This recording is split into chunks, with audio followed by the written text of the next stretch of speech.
Western powers made have made our quest very long. So when you say it's not going to, Palestinian people are not going to achieve their right to freedom and equality and justice, unfortunately that is partially correct, and that's precisely because of the intervention of those powers. Do remember that politics is not right game.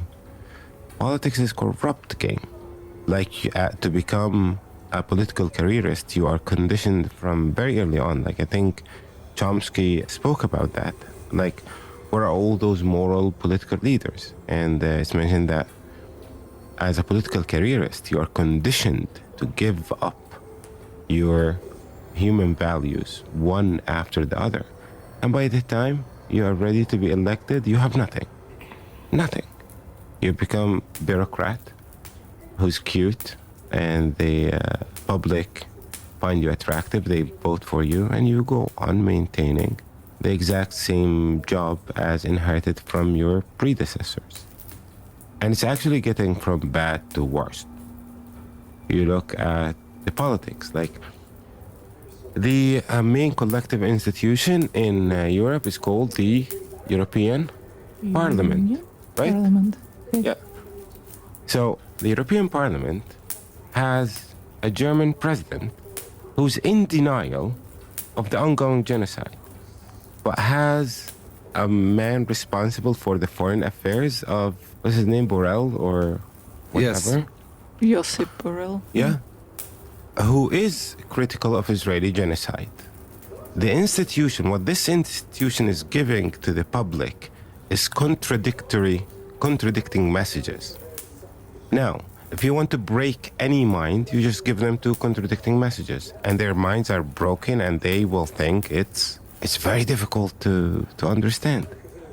The largest institution in Europe is playing a pretty disgusting game when it comes to the genocide in Palestine. So the image you are painting is beautiful, but it requires people that will cling to their humanity to begin with.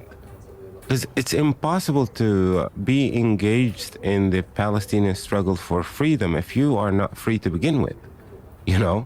Modern democracies, the banks are in control of them. You measure the winner and the loser based on how much money they can waste in the election circle. Not based on their morality, not based on their image, on the representation, which are things that really have nothing to do with conducting politics. In the end of the day, regardless of what political power we will have in the future, we owe it to ourselves and to our human sense to continue to reject oppression wherever we see it. We see it in our front doors, or we see it in Palestine, or we see it anywhere else in the world.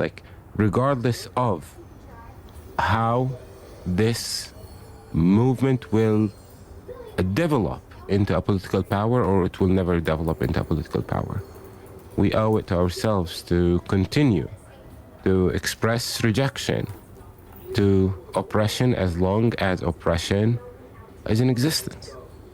And then what will happen next will happen next. I, for one, believe that oppression on the land of Palestine is not sustainable, and have 6,000 years of human evolution and human history on the land of Palestine to prove that. But the one thing that I've always toppled down oppressors and savages in Palestine, from Alexander the Great to whatever, we have a lot of those. The Romans, oh my God. We have the one thing that helped defeating and toppling down oppressors throughout Palestine are usually the moral armies that Palestine is capable of producing. People who truly believe in the sanctity and sacredness of a human life, and people who believe that everyone is born free and equal.